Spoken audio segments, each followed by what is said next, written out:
എന്തേട്ടാ? നീ ഇങ്ങടുത്തിരുന്നേ. ശോഭേ, ഞാനിപ്പോ ഒരു ദുസ്വപ്നം കണ്ടു.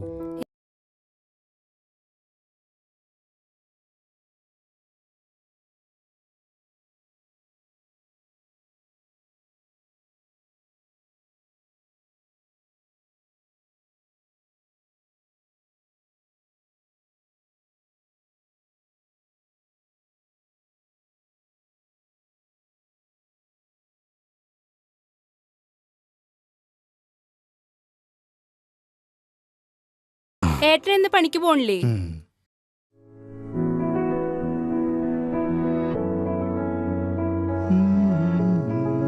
ഏട്ടാ ചായ എടുക്കട്ടെ?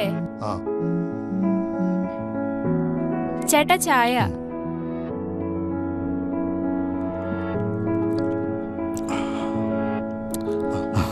ഏട്ടാ ഒന്ന് വാ.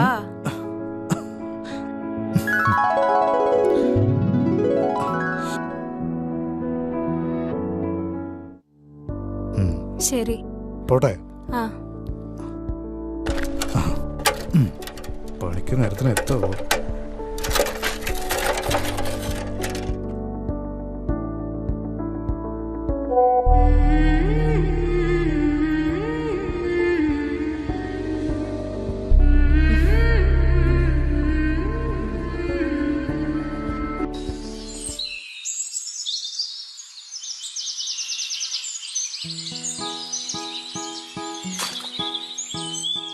ഒന്നങ്ങോട്ട് നീക്കിറാ, ഒന്നാലല്ലേ വല്ലതും കിട്ടുള്ളോ? അല്ലടാ, വല്ലതും കിട്ടണ്ട? എന്തെങ്കിലും കിട്ടണ്ട? വല്ല കൊത്തങ്ങനുണ്ടാ? ഒന്നുമില്ലെന്നേ, കൊത്തിയാലല്ലേ വല്ലതും കിട്ടുള്ളോ? ആ ശരിയാണ്.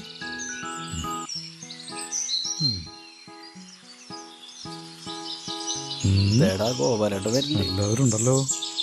ഗോപാലേട്ടന്റെ ഭാര്യക്ക് 12,000 രൂപയുടെ ഫോണൊക്കെ മേടിച്ചു കൊടുത്തു പറഞ്ഞു കേട്ടല്ലോ. കേട്ടു കേട്ടു. ആ നമ്പർ ഒന്ന് തെറ്റാക്കണല്ലോ. എന്തിനാ നിനക്ക് മോനെ? 2 അടിച്ചിരിക്കുമ്പോഴേ ഒന്ന് കുറുങ്ങാനാ. വളരെ മാന്യമായിട്ട് നല്ല രീതിയിൽ ജീവിക്കുന്ന ഒരു സ്ത്രീയാണല്ലോ അത്. നിങ്ങൾ വെറുതെ അനാവശ്യങ്ങൾ പറഞ്ഞു പറ്റല്ല. നിങ്ങൾക്ക് വേർപ്പാണെന്നില്ല. ആ ധാരത് ഗോപാലേട്ടനാ? ചേച്ചിനെ ഞാൻ ഫേസ്ബുക്കിൽ കണ്ടല്ലോ. ഒരു ഊക്കിലും കാണില്ല ശവികളെ. അത് നിങ്ങളുടെ വീട്ടിലെ പെണ്ണുങ്ങൾ നോക്കിയാൽ മതി. തെണ്ടികളെ. പാവം, അയാളൊന്നും അറിയില്ലല്ലോ.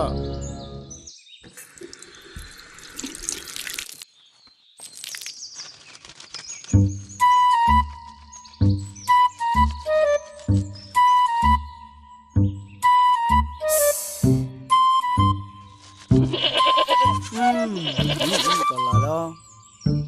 അശു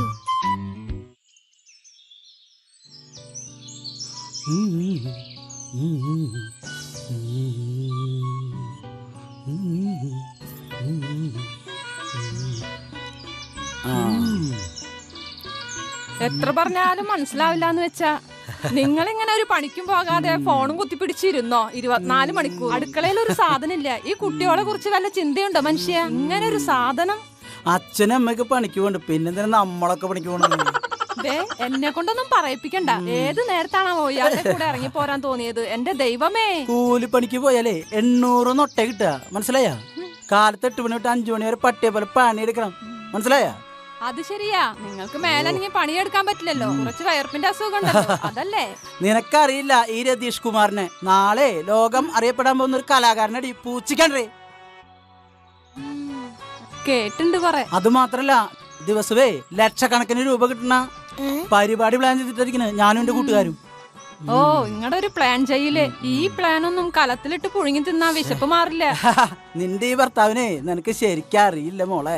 നാണില്ലല്ലോ ഈ വയസ്സായ അച്ഛനും അമ്മേനും പണിക്ക് പറഞ്ഞു വെച്ചിട്ട് 24 മണിക്കൂർ വെട്ടി വിഴുങ്ങി ഇവിടെ ഇരിക്കാൻ. ചാണകം മൂത്രം മുതൽ കമ്പ്യൂട്ടർ വരെ ഓൺലൈൻ ബിസിനസ് ആണ് ഞങ്ങളുടെ ലക്ഷ്യം. മനസ്സിലായ?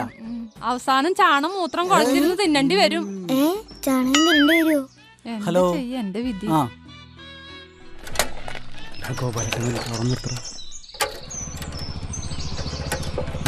ഗോപാലേട്ടാ, എന്തെങ്കിലും വിശേഷം? സുഖല്ലേ? പണിയൊക്കെ ഉണ്ടായിരുന്നോ? ഭാര്യക്ക് പുതിയ ഫോണൊക്കെ മേടിച്ചു കൊടുത്തല്ലോ. അമ്മറൊക്കെ സെറ്റ് ആക്കണല്ലോ.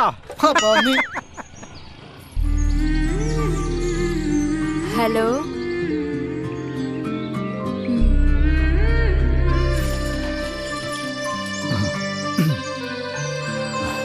വെച്ചോ, ചേട്ടൻ വരണ്ട, ഞാൻ പിന്നെ വിളിക്കാട്ടോ. ശരി ശരി, ഓക്കെ ഓക്കെ.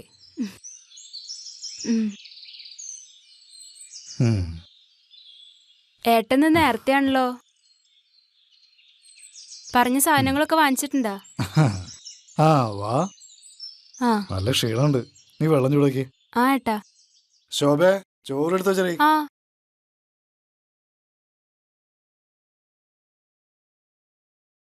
പണി കഴിഞ്ഞു വരുന്ന സമയത്ത് നീ ആരോടാ ഫോണിൽ സംസാരിച്ചോണ്ടിരുന്നേ?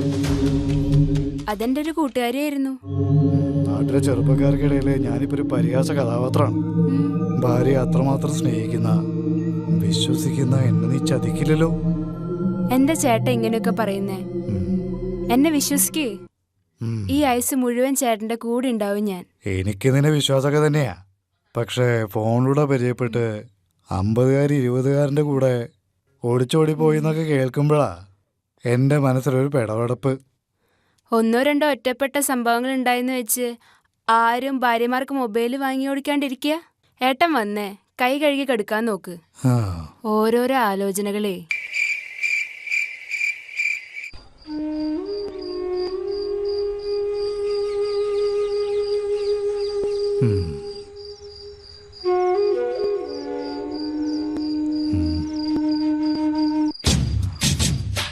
ചേട്ടൻ ഉറങ്ങിക്കോ. ഇന്ന് സ്കൂൾ ഗ്രൂപ്പിന്റെ ഓൺലൈൻ മീറ്റിംഗ് ഉണ്ട്. എന്റെ പൊന്നല്ലേ, ഞാൻ വിളിച്ചോളാം. നല്ല ക്ഷീണമുണ്ട്, ഞാൻ ചിലപ്പോ ഉറക്കത്തിൽ പെട്ടു. നീ വിളിച്ചേക്കണേ.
ചതിച്ചൂലടി നീ.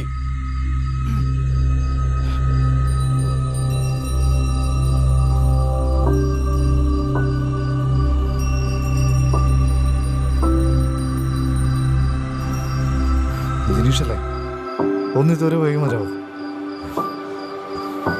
ഒരു അത്യാവശ്യ കാര്യമുണ്ട്, ഗോപാലന. ഓക്കെ.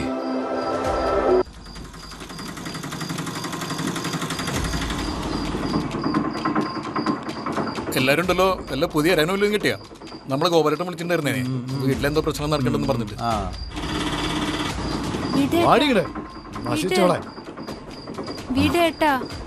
നിന്നെ ഞാനിന്ന് ഞാൻ പോയില്ല. വീട് കയറേ, ഉള്ളി കയറാൻ.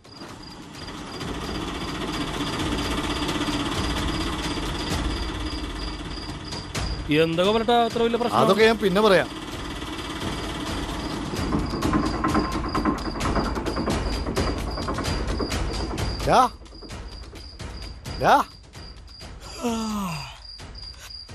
ആരാ? എന്താ എന്താ ഇവിടെ? എടാ പരമദ്രോഹി, നിനക്കൊരു പക്ഷെ എന്നെ അറിയില്ലെന്ന് പറയാം, പക്ഷെ വണ്ടിയിലിരിക്കുന്നവളെ അറിയില്ലെന്ന് പറയടാ. ചേട്ടേ, ചേട്ടാ നിങ്ങക്ക് വീട് മാറിപ്പോയതായിരിക്കും. കാര്യം എന്താന്ന് പറ. ഇവൻ ഇവിടെ നിങ്ങളുടെ ഭർത്താവായിരിക്കാം, പക്ഷേ രാത്രിയിൽ ഇവൻ പല പെണ്ണുങ്ങളെ ഭർത്താവാ. കാലമാടാ, എന്നെ എന്റെ മക്കളെ ചതിക്കായിരുന്നല്ലോ നിങ്ങള്. ഇതിലും ഭേദം കൊല്ലായിരുന്നില്ലേ? എന്തിനാ അങ്ങനെ ചതിച്ചത്? ഞാനൊന്നും അങ്ങനെ ചെയ്യില്ല, നിനക്ക് അറിഞ്ഞൂടെ? ഇത് പിന്നാരാ? എന്റെ ഭർത്താവ് ഈ പരമ നാറി എന്റെ ഭാര്യക്ക് അയച്ചിരുന്ന മെസ്സേജാ ഇതൊക്കെ. നോക്ക്.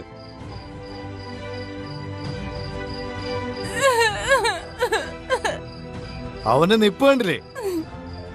ഇതുപോലെയുള്ള മെസ്സേജുകൾ കണ്ട് സ്നേഹം വേണ്ടുവോളം വാരിക്കോരി തന്ന എന്റെ അച്ഛനെയും അമ്മേനെയും സഹോദരങ്ങളെ വിട്ടിട്ട് എല്ലാം വേണ്ടെന്ന് വെച്ച് ഇറങ്ങി പോന്നവളായിരുന്നു ഞാൻ. എന്നോട് ഈ ചതി വേണ്ടായിരുന്നു. ഇറങ്ങി വാടി ഇവിടെ അസത്ത്. ഏതൊരാണിനെയും പോലെ ഞാനും ആഗ്രഹിച്ചിരുന്നു നല്ലവളായൊരു പെണ്ണിനെ വിവാഹം കഴിക്കണമെന്ന്. ഞാൻ താലി കെട്ടിയെന്നൊരു തെറ്റ് മാത്രമേ ചെയ്തിട്ടുള്ളൂ. ഉപയോഗിച്ചിരുന്ന മുഴുവൻ ദേ ഇവനാ. ഇവളതേ നിന്റെ കയ്യിൽ നോറ്റു വളർത്തിയ കുരുവിയും പൂടി തേടി പറന്നു പോയോ. ക്ഷണികമാം നേരം നിൽക്കുന്നു